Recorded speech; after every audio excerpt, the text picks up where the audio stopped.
We did it. It's finally here. Elden Ring. Now I don't know about you, but I was waiting for at least 2 centuries for this game to release. Ah, oh, that's hot.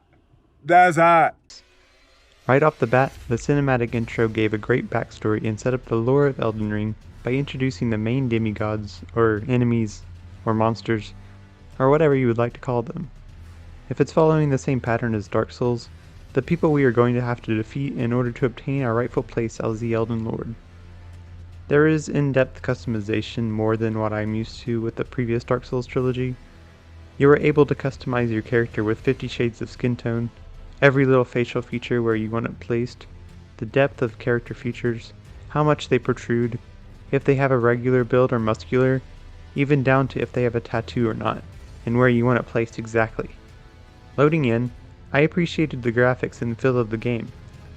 This still had the same Souls-like feel that veterans of the game type would ask for, but with a new and updated style that everyone can get behind.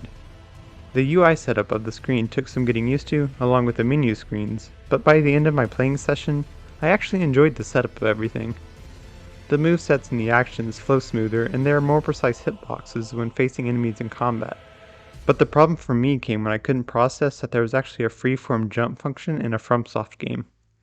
With the introduction of this mechanic, the action button for Xbox was changed to Y rather than the A button, so I was left with jumping every time I wanted to pick something up thanks to Dark Souls.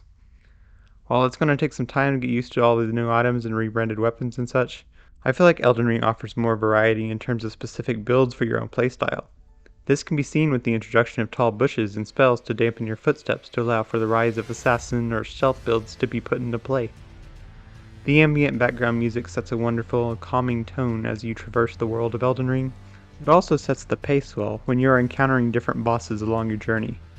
I was happy to see that they took the time and effort to add dynamic weather and scenery to the game, allowing for rain and day cycles.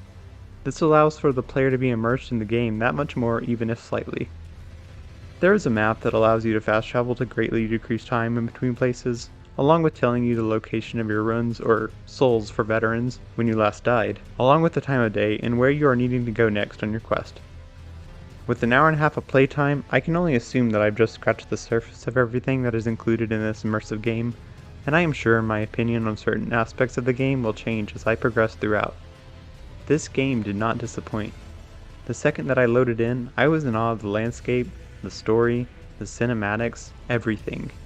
I was a huge fan of everything FromSoft has introduced, alongside the creative mind of George R.R. Martin, to provide the setting of the game. This first playthrough has exceeded all expectations I had, and I will definitely be spending more of my time playing this. Like always, if you enjoyed this content, don't forget to leave a like on the video, subscribe, and I'll see you next time.